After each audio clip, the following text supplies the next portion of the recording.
Many thanks for having me here. I'm very pleased and honored that I can speak to you today about the role of standards in language policy. And I'll focus today on Cuba and on the LATAM region. So what can you expect today? We're gonna look at, it doesn't show. We're gonna look at the role of standards in language education, and that's gonna soon work. Here we go. And I refer to 3 frameworks for standards: ACTEFL, Canadian Language Benchmarks, and the CFR. Who has never heard of the CFR? All of you have, which is really great. Then I did an interview study with voices from around the globe to look at the attraction level of international standards. And when you go and borrow external standards, there are certain challenges coming with it, and I have some takeaways what best to do when you want to implement external standards to a local context. So here, when we look at standards, what are standards? Standards usually are specific pedagogical goals, learning outcomes, desired competencies at the end of a trajectory. And the aim usually is to develop educational quality, have permeability between different educational tracks, have comparability. What is this? Okay, have comparability and create measurability by educational monitoring.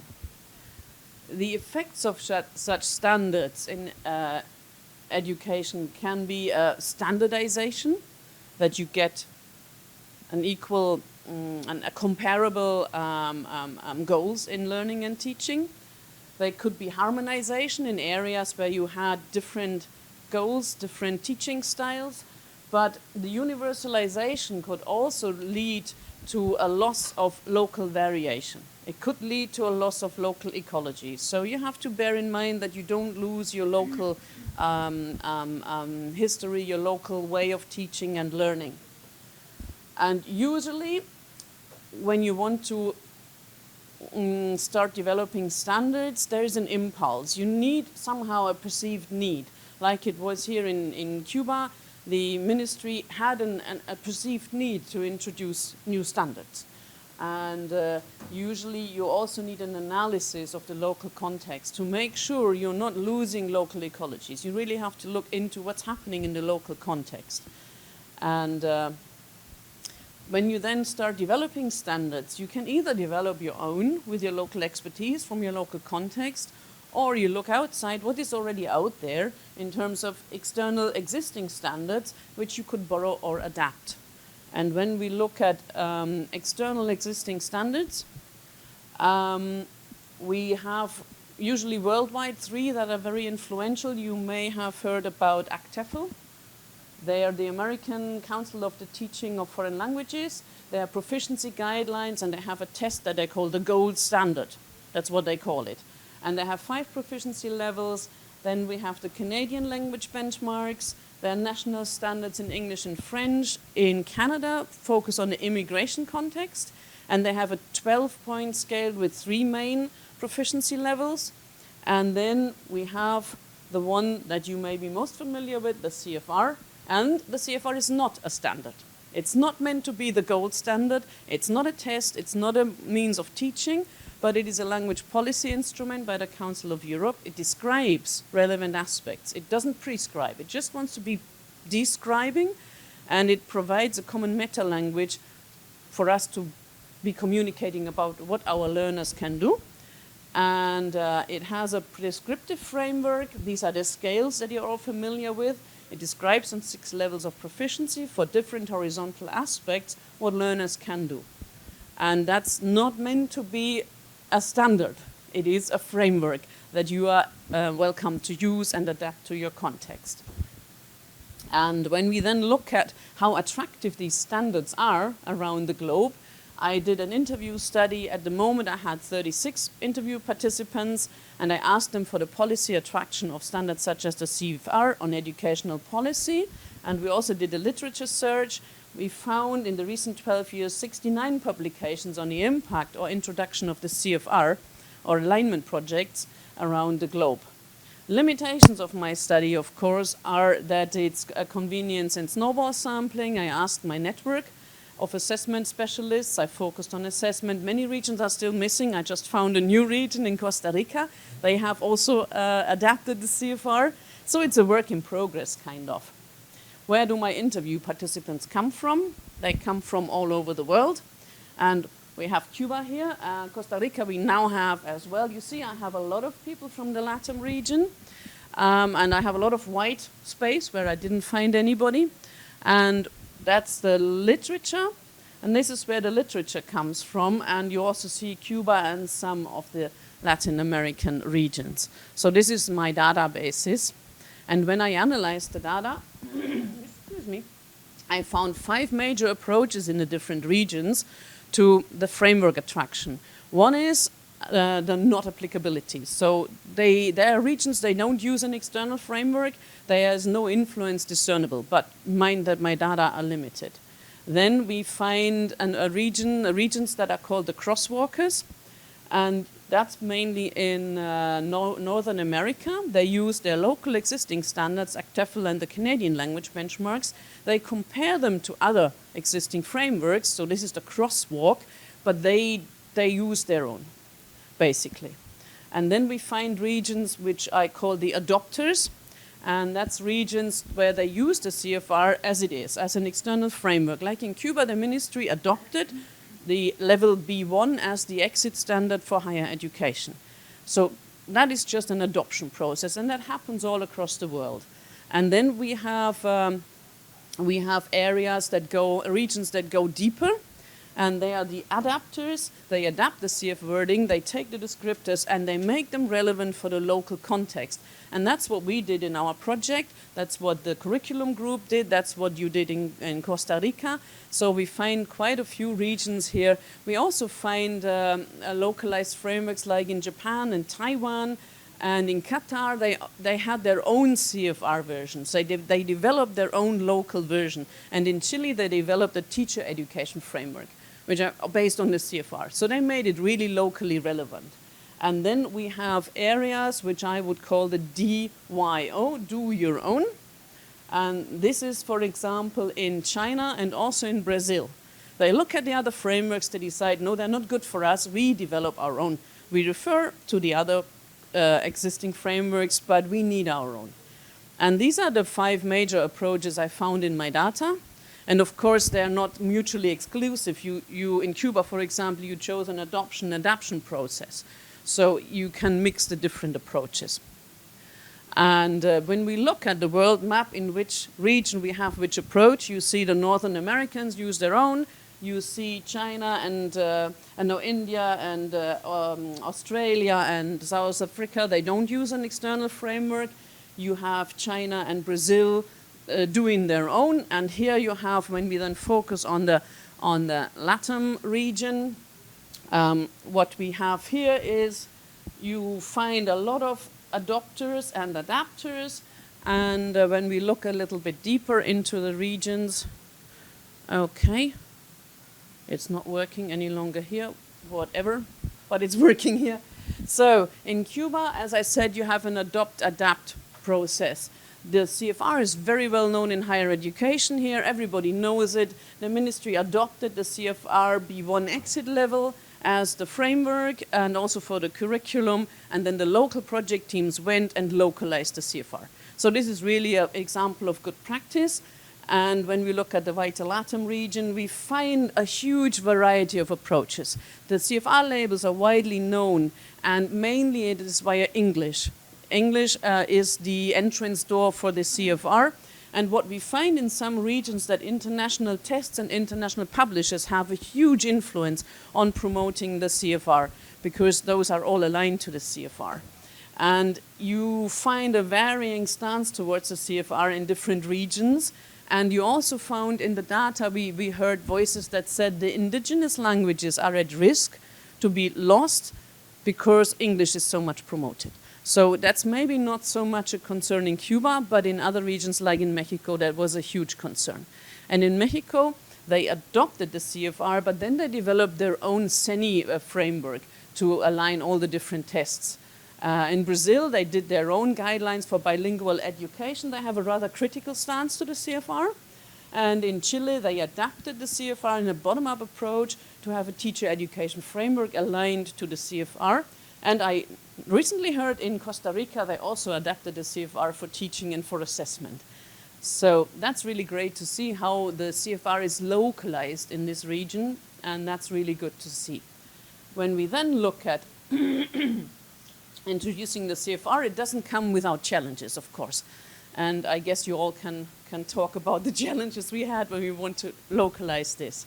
And when I looked at the literature mainly around the globe, the CFR is at points misinterpreted. It's often reduced to its levels and the global scale. Often some people don't know that it has so many different scales. It has an action-oriented approach. It wants to promote communication and it's learner-centered. Often that's lost. And it's sometimes reduced to a teaching method or to a test. And that didn't happen in Cuba and apparently also not in Costa Rica. So you were aware of what the CFR is, what kind of a tool it is, and what we can do with it. What participants also reported is the complexity of the documents and the concepts in the CFR. And I think I took you to the webpage of the Council of Europe, where it's full of resources, and you take half a lifetime to get through this. So this is really challenging to find a way into the CFR. And some participants said we should offer guidance to understand the philosophy behind the CFR and the documents and make them more accessible and help users understand the meaning of a level, what it means to be at a level, how many levels you find in a class, and that you have uneven profiles with your learners. Not everybody is in every skill at one level. So this is something we could look into to reduce that challenge a little bit. And what we also found challenging, and this is something that Savsky reported 2023, is a tension between the universal standard, because the CFR is used as a universal standard, but it has a very flexible meaning. And this tension is also challenging. Often the CFR levels are adopted as a universal standard, and they're used prescriptive. But that's not what it wants to be. And I find Cuba a very good example where you adapted the qualitative wording of the CFR. You didn't just take the CFR as it is, but you made it relevant for your context. You used your local curriculum. You used your experience. So this is the way you should localize the CFR. And what is also seen very positively is the transparency of the label. So rather than using beginner, intermediate, advanced, the CFR actually describes behind the labels what the learners can do, and this is found beneficial for language education. And when we look into the future, it will become a universal standard, I guess, because more and more contexts use it. And I heard that PISA will use it from this year onwards to align the English reading, listening, and speaking to the CFR. And who is participating in PISA? Does that play a role here in Latin America? The PISA study? The OECD? Yeah, but no longer, no. And in Ecuador? No. So PISA maybe doesn't have that much of an influence, so we may ignore that. But on the one hand, we have the universal standards, and on the other hand, we have this flexible meaning. And what I found in one publication for New Zealand is quite interesting. The New Zealanders said, open-endedness and lack of prescription is, in our view, a particular strength of the CFR. The lack of definition about what should be taught is, they argue, commensurate with the open-ended, non-prescriptive nature of the new learning languages learning area. And I found that quite relevant for the context here as well. Because you have your own ways of teaching, and the CFR doesn't tell you what to do. It just gives you the language to talk about what you want at the end that the students can do. And so that may also be a positive aspect for you guys here. But when we think of adapting the CFR to local contexts, be it Cuba, be it Chile, be it Costa Rica, we may find that the local adaptations may perhaps be inconsistent. So what we may end up with is loads of different versions of the CFR. And that is also reported in the literature. They warn against the many local inconsistent interpretations of the CFR. They argue that having many adapted versions of the CFR may affect its validity. And I argue, well, you can't have the one without the other. You need to make it locally relevant, you need to adapt it. And we're going to look at ways how to then overcome the local inconsistencies while guarding the local ecosystems. Because I would always argue for localizing it. And then we back align and we find ways to linking it back to the original framework. And I come to the first set of takeaways for implementation for the policy level. One of my participants said, when you want to introduce a framework, ask yourself why do you want to introduce that framework. Be clear on the why and on the criteria of success for introducing the CFR, for using it in practice. The why will define the what and the how. And I think that was one aspect that you did very well in Cuba. You had reasons to introduce it, the MES knew why, and now you're working on the what and the how. And define which aspects should be implemented and how. And that's also what we did in the project. We looked very carefully at what we wanted to implement and what not. So what my participants in the interview said, a dialogue among the local practitioners, the educators, the policymakers, and the researchers is very important. And that's what we try to do here in Cuba as well. A few participants suggested a communication strategy to inform all the stakeholders about the introduction and the benefits. And that's what we talked about yesterday. We need to inform all the teachers. You should also inform what the framework can and cannot do, including any potential harmful effects and potential dangers. So be clear in your communication what you're doing when introducing the CFR. And many participants suggested to do it gradually but systematic. From the earliest stages, start with the framework's principles, adapt it to the local educational ecosystem, do accompanying research. And that's what we're going to hear about later. You're doing a lot of research projects, what's going to happen when you implement it. And they also suggested to combine top-down and bottom-up processes. That's what you did. The ministry decided top-down, you're working bottom-up. This is really great. Allow time and money for the implementation. Yes, we know about that, don't we? We need time. And what's happening here is more exchange about neighboring regions and countries in similar positions to improve language education, implement and localize the frameworks. So Ecuador is here, Costa Rica is here, and this is really good to look in similar contexts, what's going to happen, how can we improve language education. And then, if we want to overcome the local inconsistencies, it's good to compare how did you adopt and adapt the CFR in your regions, how did you do it here, and then compare with each other and align the local frameworks and standards and materials back to the original framework, and that's what we're going to do with the standard setting. That way you can overcome the local inconsistencies. And I don't want to withhold the teacher empowerment, because I think this is really, really important, and as you said, the important things are left to the end. So, teacher empowerment. And there is a big question whether the CFR is an instrument for teacher empowerment or a vehicle for enforcement. If you do it top-down and the policy says you have to do it, this is enforcement. It doesn't really empower teachers. So we need to look at how we get the teachers on board. Teacher beliefs and practices are really, really deep in their hearts. Teachers practice and teach and assess as they were taught and they were assessed. To get a change in their practices, you need time. You need to get them on board. And if you do it top-down, there will be resistance. And we should also not neglect the textbook and test influence. And that's why we started, in a way, with the exam development for Cuba. And once the teachers know about the exam and what it's going to test and the formats, once you roll that out and let the teachers know how this aligns to the curriculum, then they see the new formats, they see the new communicative tasks, and that will have an impact on their teaching. So you need to get them all on board and empower them that they know what they're up for and up against. If you roll out the exam without any teacher preparation, as they did in Germany, I can tell you what's going to happen. The teachers just shut up. No, they close. They close, how do I say, they close their minds and they say, no, I'm not doing it. So get them on board. And be aware of local constraints, resources, availability of teachers, class sizes, technical equipment, the electricity, you name it. And I heard from participants in Argentina, Mexico, Vietnam that the resources are a huge issue. And also participants from Malaysia and rural areas in Mexico said the lack of exposure to the communicative use of English is a problem, because the teachers aren't using English in their day-to-day life. So you need to bear those local aspects in mind when you roll out any policy change. And also you need to bear in mind the complexity and accessibility issues of the CFR. So maybe we also need to look, maybe together with the British Council, into some programs that bring the CFR teaching-wise to your teachers so that they know what it is. And the question is, how can we empower teachers? And that's my last slide. For teacher empowerment, my participants had a lot of ideas. They said, start locally with a context-sensitive teacher training. So what did we do? We started with 40 teachers on board.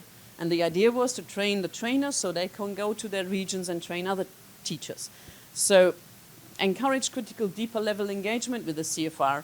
Did I hopefully manage to do that? We had some evaluation in the group, and the outcome of the evaluation was that the majority of the participants in the project said, yes, we understand now much better what the CFR is and what its levels mean, and we need to raise critical awareness of language policies and the crucial role of teacher agency.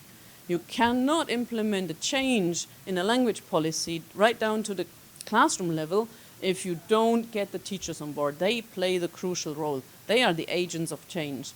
You need to cascade the knowledge and use multipliers. That's what some participants said. That's why I also suggest we need a train-the-trainer approach.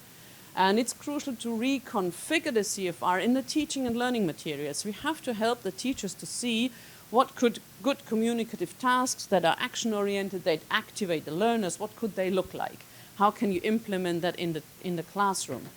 And then we got a suggestion to go into the classroom, observe and analyze the practices. These are also great opportunities for research and for PhDs. Do participant observation or do research your own practices. What are you doing in the classroom? Get the CFR out of the internet and bring it into the practice in the classroom. I found that a really good suggestion. And explore aligning methods that are fit for the classroom so that we can help the teachers to develop materials and local classroom assessments that are really reflecting the CFR level that they're teaching. And make the CFR resources more easily accessible. And here, to finish my talk, I have some good news. When you go on the internet, the ECML is the ECML is the European Center for Modern Languages. That's the language center of the Council of Europe. They brought out a thing that's called the CFR Quality Matrix. So, and it tells you what this website will help you. This is a good way of getting teachers on board. This is really great. There is another resource that's called the CFR Companion Volume Implementation Toolbox. How to help teacher educators use and disseminate the ideas of the CFR Companion Volume. This is exactly what you need to get the ideas out to the teachers. And this is my last slide, so to speak. My heartfelt thanks goes out to all my interview participants. And you'll find also somebody from Cuba here.